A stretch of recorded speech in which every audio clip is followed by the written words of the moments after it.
साहब कहते हैं काल खड़ा सिर ऊपड़े, तुम्हारे सिर पर मौत नाच रही है और तुम असावधान होकर के संसार में ऐसे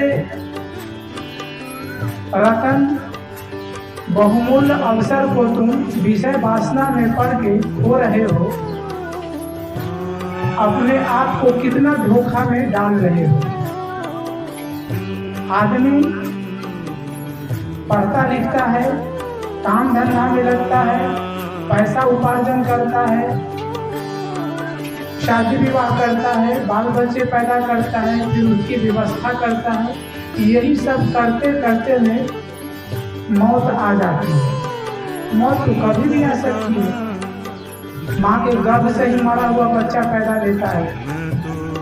तो जैसे ही जीव शरीर धारण करना शुरू कर दिया, मौत अपना डेरा डंडा वहां लाके डाल देता है। एक मकान है, उसको इंजीनियर चेक करके बता सकता है कि यह 10 साल 20 साल 50 वर्ष चलेगा।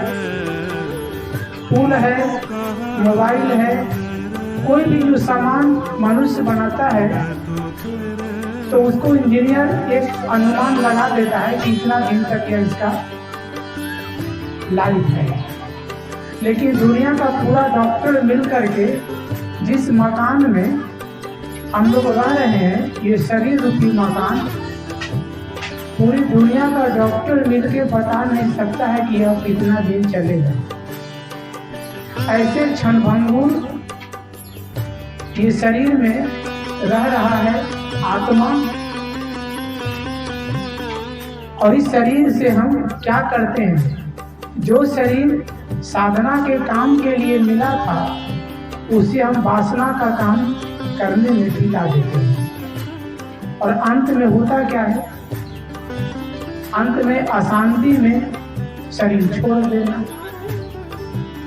जो जीवन में शांति नहीं पाएगा, वो मरने के वक्त में शांति कहाँ से पाएगा? चाहे वह कोई नाम जपे, बाद में गुरु से दीक्षित होने से बुढ़ापा में वो एक औपचारिकता निभा रहा है। जब तक वह इस जवानी में, जब तक शरीर स्वस्थ है, मन इंद्रियां स्वस्थ है, तब तक वह साधना का काम नहीं कर लेता है तो बुढ़ापा में रोना पड़ता है। क्योंकि जवानी और जीवन ही अशांति में बिता लिया तो बुढ़ापा में शांति नहीं आएगी। तो शांति के लिए जवानी में ही हमें साधन भजन में लगने की जरूरत है। काल खड़ा सिर ऊपड़े ते जाग गिराने में। साहब कहते हैं, ए मित्र, तू वीराना का हो गया, अब तू जाग जा। जागने का मतलब अब तू सावधान हो जा। वीराने पराया दूसरे का, तू दूसरे से दोस्ती कर लिया है। इसको दो ढंग से अर्थ लगाया जा सकता है। भाव एक होगा, जैसे घर में 4-6 लोग हो। अब 4-6 लोग में एक आदमी ने कुछ ऐसा गलत काम कर दिया, समाज में अनैतिक काम कर दिया हो, जिसके कारण परिवार के 5 लोग उससे बात भी नहीं करता हो, उसको भोजन पानी दे दे, रहने बसने की व्यवस्था कर दिया हो, लेकिन उसे कोई प्रेम से बात नहीं करता हो। उपेक्षित जीवन एक आदमी बिता रहा हो, 6 परिवार के 6 सदस्य के परिवार में 5 उससे बात न करे, तो क्या कहेंगे? ये वीराना हो गया। यानी सब अपने परिवार में रह के भी एक वीराना पराया बन करके जी रहा है। साहब कहते हैं कि तू मेरा सजाती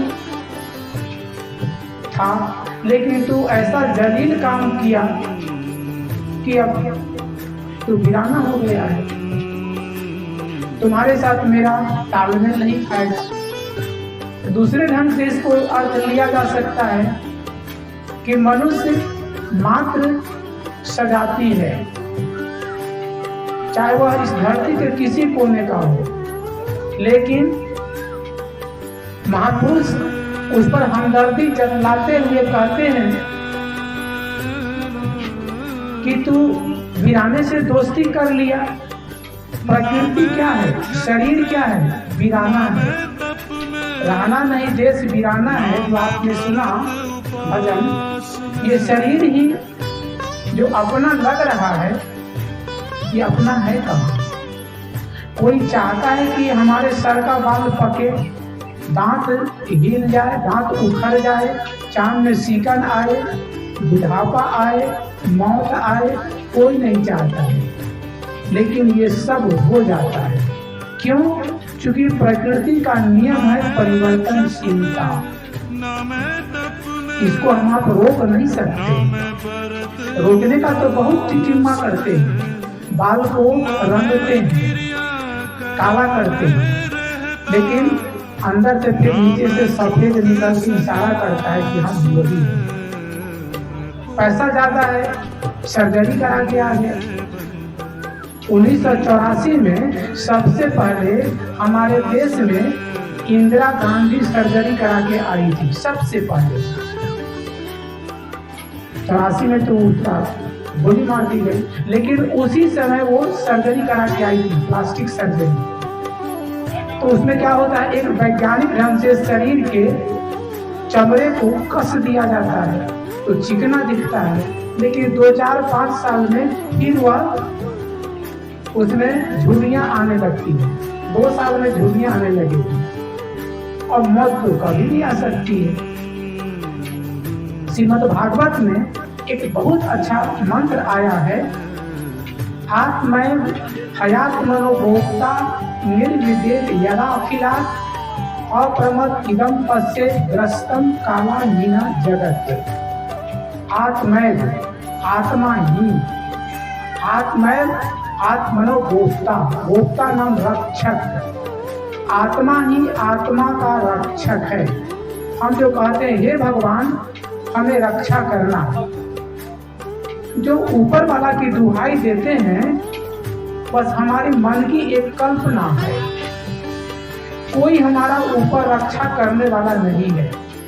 हमारा रक्षा करने वाला अगर यहाँ है तो बाहर से संत गुरु है, और मूल रूप में हमारा रक्षक हम खुद हैं। अगर हमारा कर्म सही है, हमारा बर्ताव सही है,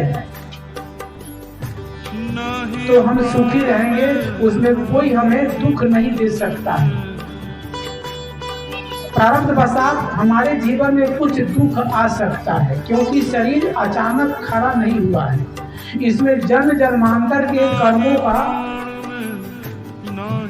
एक हिस्सा, जिसे हम भाग्य कहते हैं, उसके हिसाब से चलता है।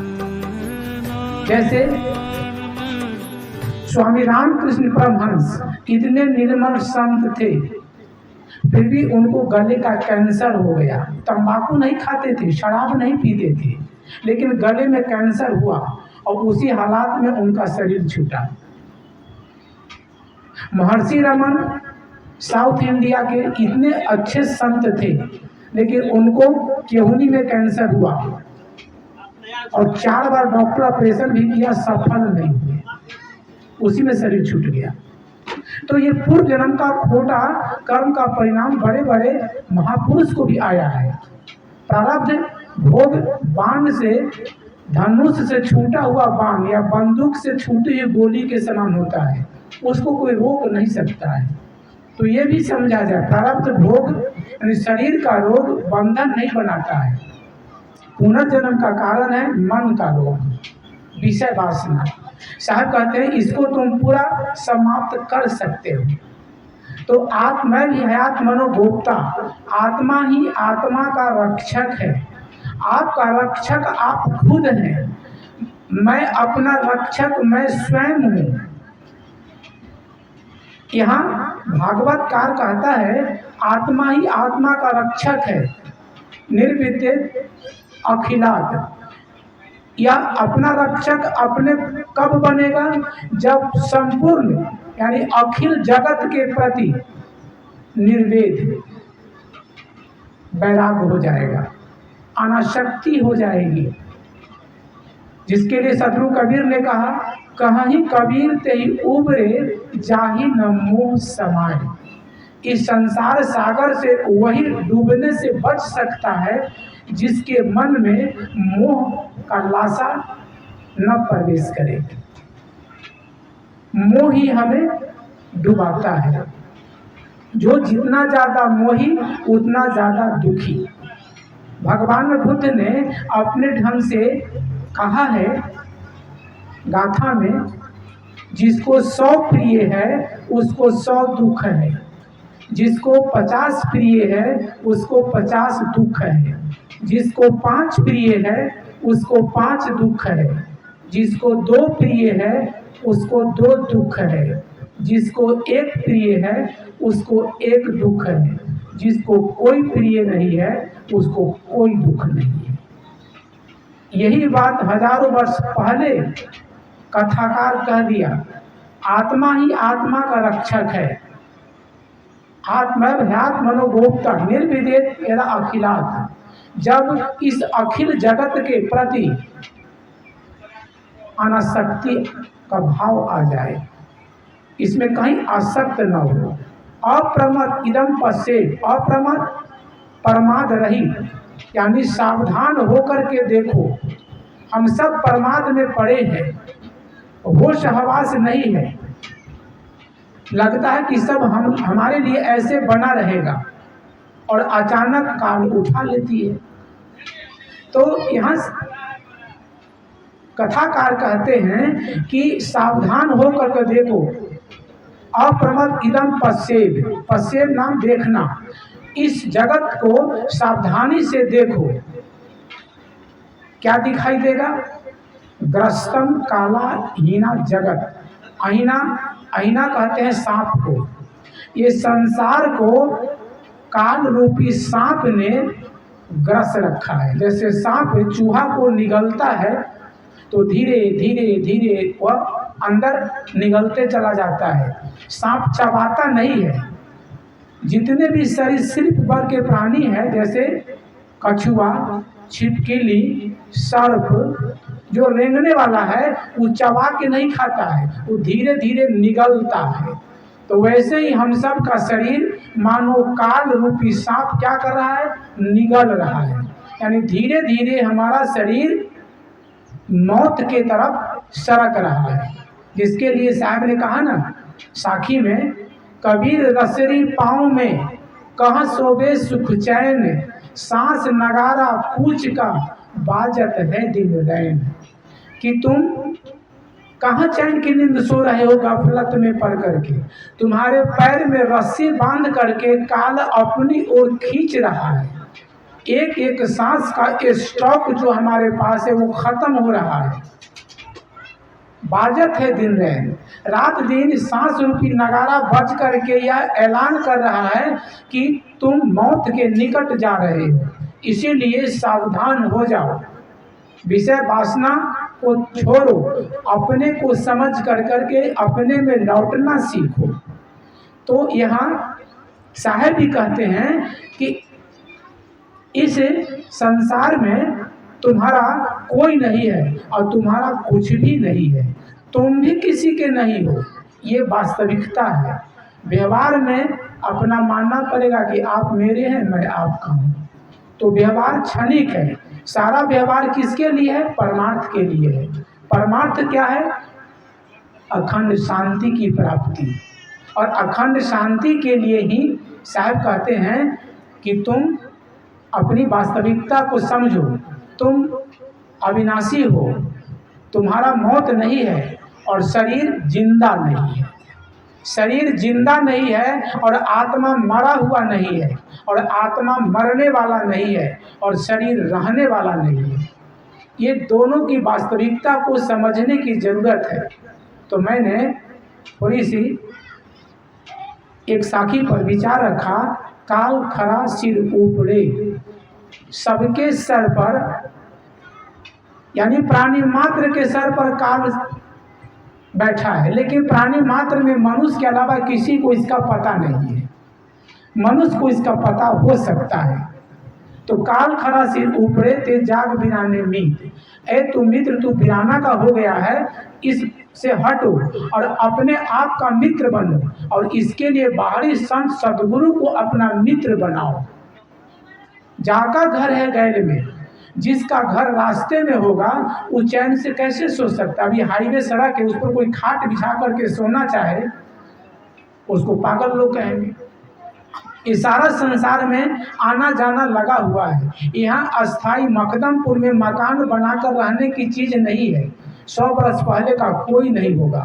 100 बरस पहले की शायद कोई वस्तु मिल जाए, और 100 बरस बाद इसमें से एक भी नहीं रहेगा। और अनादि अनंत काल के बीच में 100 बरस का कोई महत्व नहीं है। इसलिए हमें अपने आप को समझ करके अपने आप में लौटने की जरूरत है। इन्हीं शब्दों के साथ मैं अपनी वाणी को विराम देता हूँ। साहे बंदगी, साहे बंदगी, साहे बंदगी।